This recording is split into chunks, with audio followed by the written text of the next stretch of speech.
Mr. Hayden Thorpe. And as I call this name, I'm going to use it as a segue to go into this next session because I believe everybody's looking, okay, you're paying tribute to the important people in your life. What about romance? Who is that important person in your life? So you have that question. Well, let's talk about romance for a bit. Let's talk about romance for a bit.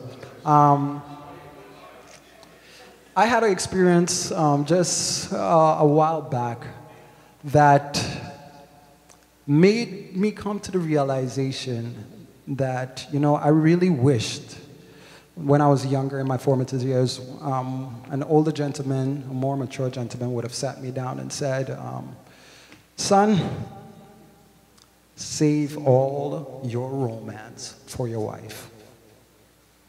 You know, we often say, you know, save sex for marriage, but that instruction to save your romance for your wife is not necessarily always given. And I learned the importance of that through a story that I'm going to share because it's related to the song that I'm going to do now. Most of the songs that I've composed or written in life, the majority of them were written for women. Yeah. And after I went through this experience, you know, I've often said, I mean, all the while growing up, you know, I wasn't necessarily going to get married. I'm not going to get married. I'm not going to get married. But I see the importance of it. And, you know, in contemplating, you know, getting married, I thought, well, if I get married, what's going to happen to all of this music? I'm not going to tell you the experience that brought me to that realization. I remember I was thinking, you know, I'll do a project called To the Women I Love and put all these songs on it. And CJ Harrell, when I was talking to him about it, said, good luck, buddy. Yeah, good luck, good luck. Yeah, so I composed this song that I'm going to perform for a very, well, I shouldn't say a very special friend because it was actually just a friend.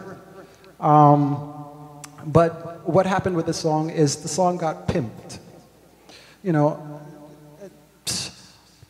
in terms of romance, one word describes me, and that word is inept. I've always been blind to the affections of other people towards me. I've never seen myself as deserving of it.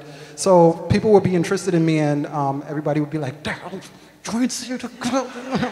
As a matter of fact, Hayden Thorpe, sharing the connection, Hayden Thorpe was like, there was a young lady that came to his UC way back, and she probably is arguably one of the most attractive and beautiful ladies that passed through that campus. And Hayden saw her and he said, Daryl, if you ask that girl out on a date, I'll pay for the date.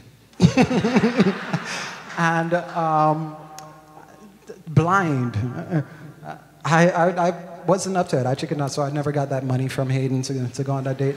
But the thing about it is that when in interacting with that girl, I realized that she was, in fact, interested in me, and it would have been money that I could have gotten, but inept. So because of that ineptness, it's been difficult to receive even thanks. It's been difficult for me to hear thanks and appreciate it. So gifts that were given to me would often become gifts to other people. So I never really, you know, understood the sentimental value and that kind of thing of a gift. So when I wrote this song for this individual, you know, I ended up dedicating this song to 2 other friends. And that was just crazy. And it didn't hit me as something that was ludicrous until the second friend was like, because I actually told the second friend, you know, how the song came about, and she was like, oh, she must be a very special lady. I'm glad for her. And that woke me up to the realization that really and truly, if you want your romance to be of value, save it for that one person. Save it for that one person. Your wife should never have to share your romantic creativity and output with any other woman on the planet. So from this point on, I'm saving my stuff for the woman that eventually will be there.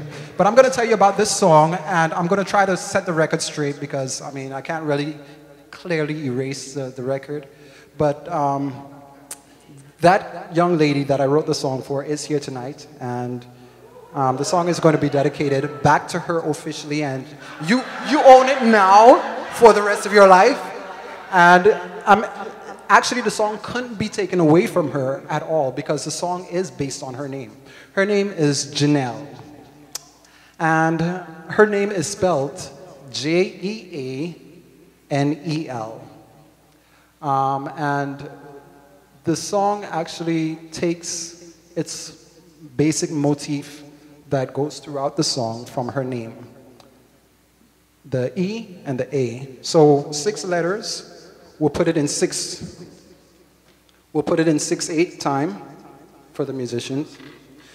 So if you say Jeanel, Jeanel, Jeanel. So the song practically is her name. How could I even conceive of giving it to somebody else? It's ludicrous, inept. But for all of you who want to know why I'm single, here's the reason why.